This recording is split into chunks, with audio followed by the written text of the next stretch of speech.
have before me a letter dated March 22nd, 2011, addressed to Joseph Galati as Chairman of the Board of Ethics, City of Meriden, 142 East Main Street, Meriden, Connecticut. Mr. Galati, as you are aware, I am pursuing an agreement with Fletcher Thompson to serve as a consulting architect for the Maloney High School rebuilding project. In the event that we conclude our agreement, I am requesting an advisory opinion from the Board of Ethics regarding what contacts with city officials, staff, board members, and commissions is appropriate for me during the project under the current city code of ethics, given my position as a city councilor. In addition, what council votes that I should abstain from going forward? Recent newspaper articles have mischaracterized my role in the process to date, and I want there to be no misunderstandings as the project proceeds. I also ask for your opinion as to which officials, staff, boards, and commissions I can have contact with in serving private clients, and whether the Code of Ethics would restrict the types of services I can provide to prospective private clients. Thank you in advance for your consideration of my request. Sincerely, George E. McGoldrick, Meriden City Council. The solution here is fairly simple. As a city councilor, George needs to abstain from certain votes. Basically, I've advised George that it would be a good idea to abstain from any vote on the city council related to the Maloney High School project.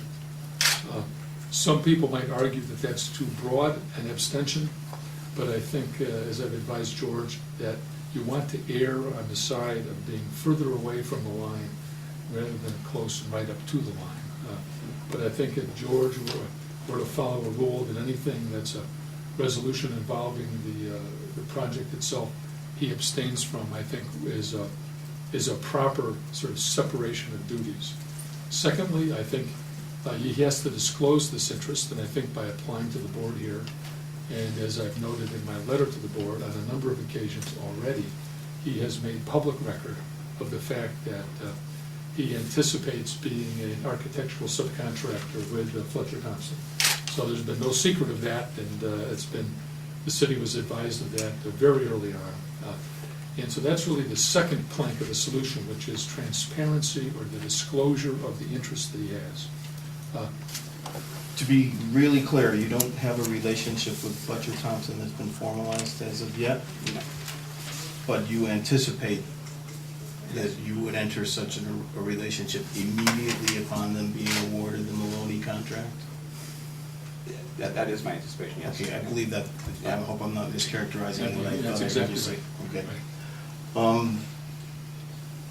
Do you think that is your belief that you're going to be entering that relationship simply because you're an excellent architect, or in part because you're a city councilor, or both? Quite frankly, has nothing to do with the fact that I was a city councilor, and I had very frank discussions with them when we began discussing the possibility of me working with them. So, but at a meeting in February, you sat with them as someone who didn't yet work for them, but someone whom they might? Which was the case with all the others. Is that how business is ordinarily done? Yeah. The architectural firm brings people whom they might hire? Well, they had announced their intention to do, to make those hirings. I was in a position very similar to every other consultant who was in the room with us. Yeah, that's what they do. Nobody has a contract yet, but there's an understanding that chances are they'll be part of the program. And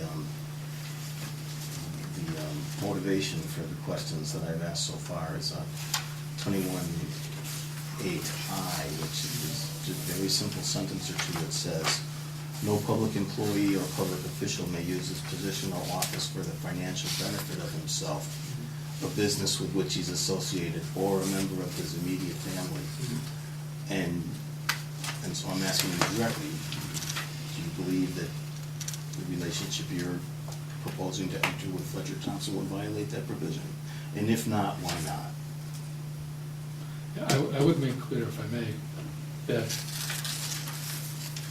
the fact that George has experience in the city and has lived in the city his whole life, and his business is located in the city, and that he has been involved in that prior committee, is not now using his that's not using a city council position for his own benefit. That's serving the city.